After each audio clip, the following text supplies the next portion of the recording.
And that was a little later too, which I think is a natural thing. Suddenly we've got lives. For most of his life, Ringo Starr was never treated as an equal Beatle. He didn't walk into the band as a brother, he walked in as a replacement, the man who took someone else's seat and was quietly expected to fail. If you care about the real stories behind music legends, make sure to subscribe, because what follows is the part of the Beatles' history that rarely gets told honestly. Ringo smiled under the stage lights while headlines mocked him as the luckiest drummer alive. Critics questioned whether he belonged at all, and behind the scenes, even inside the greatest band in the world, he was often made to feel temporary, as if his place could be taken back at any moment. That feeling didn't begin with fame, it followed him there, Ringo Starr, the replacement who never stopped feeling replaceable. Ringo's fear of being replaceable didn't start at Abbey Road. It started way earlier, back in a cold hospital ward in war-torn Liverpool. Born Richard Starkey, he spent most of his childhood fighting off serious illness. First, peritonitis stole his school years, and then tuberculosis came along and snatched even more time away. While other kids were running through the streets, growing up and getting ahead, Ringo was stuck inside, watching life move forward without him. When he finally got back to school, that feeling of being left behind never really left. Deep down, he carried this quiet insecurity that everyone else knew more, had done more, and belonged somewhere he didn't. But then came music, his escape, his anchor. The drums gave him rhythm, purpose, and power. By the early 1960s, jamming with Rory Storm and the Hurricanes, Ringo had become known as the solid guy. Steady beat, no ego, impossible to throw off tempo. So in 1962, when the Beatles decided Pete Best wasn't cutting it, they didn't hesitate. They called up Ringo. But his welcome wasn't nearly as warm as the stories make it sound.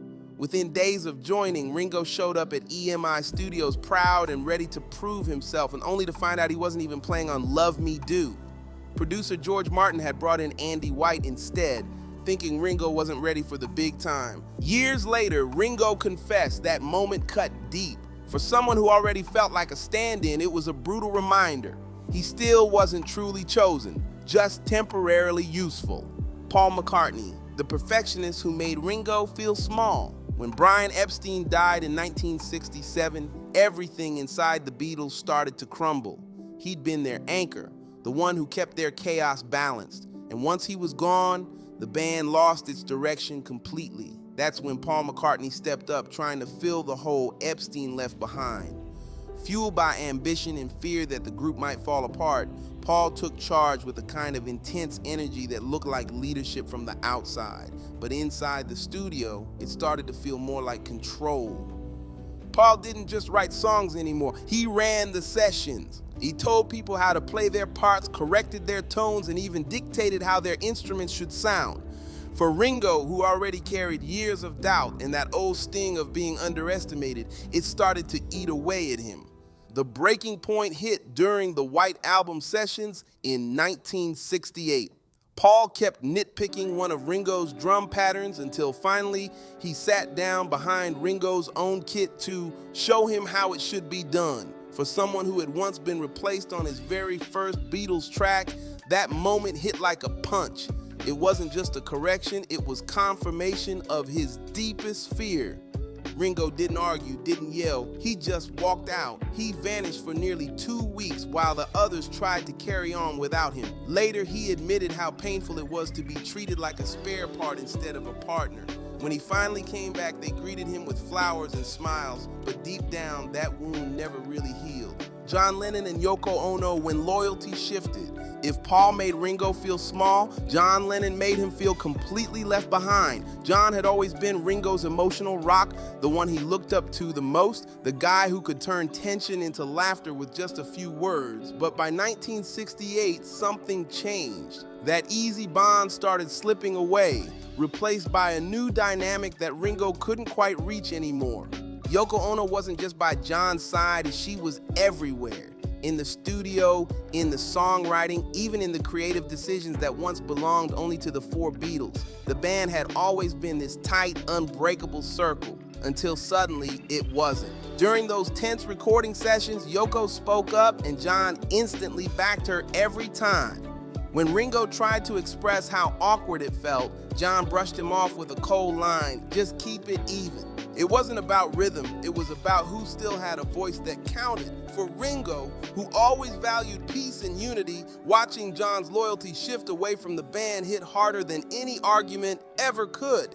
Years later, when Ringo visited John in New York, it felt like the old magic was back. They laughed, joked, and that spark of friendship finally returned. But then suddenly, John was gone, murdered before Ringo could ever fully bridge that emotional gap. That distance between them froze forever, leaving Ringo with memories that still sting. Alan Klein, the outsider who broke the brotherhood. The final betrayal didn't come from inside the Beatles. It came crashing in from the outside. After Brian Epstein's death, their business world was falling apart, with money slipping through cracks and trust fading fast. Then came Alan Klein, loud, confident, and sharp-tongued, promising he could fix everything. John jumped on board right away. George followed, and Ringo, worn down and desperate for stability, went along too. But Paul, he wasn't having it. He refused to sign with Klein, sensing something off from the start. That's when the real chaos began.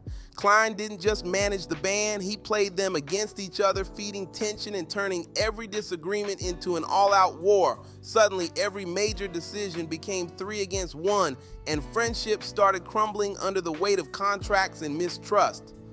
By 1970, it was over. Paul had taken the others to court, and the brotherhood that had once changed the world was shattered. Then by 1973, the ugly truth came out. Klein had been manipulating deals, twisting numbers, and pocketing profits. He was fired in disgrace. Later, George admitted something that hit Ringo hard. The Beatles could get back together if Alan wasn't there. For Ringo, that truth stung the deepest. The man he trusted to protect their legacy had actually destroyed their last chance at ever standing together again. When the dust finally settled, one question lingered. Was Ringo really the least talented Beatle? Time answered that clearly. Producers realized he was the band's human metronome. Other drummers couldn't replicate his feel. His groove lifted songs without demanding attention. His solo career proved he didn't need the Beatles to matter. Even Paul McCartney, the same man who once corrected his drumming, later inducted him into the Rock and Roll Hall of Fame as a solo artist. Ringo Starr wasn't lucky. He was essential. He wasn't the weakest link. He was the heartbeat that let the others soar. So now that you've heard the full story, who do you think Ringo resented the most? Paul McCartney, John Lennon, or Alan Klein? Tell us in the comments. And if you want more brutally honest stories about music legends like the video, subscribe and see you on the next one.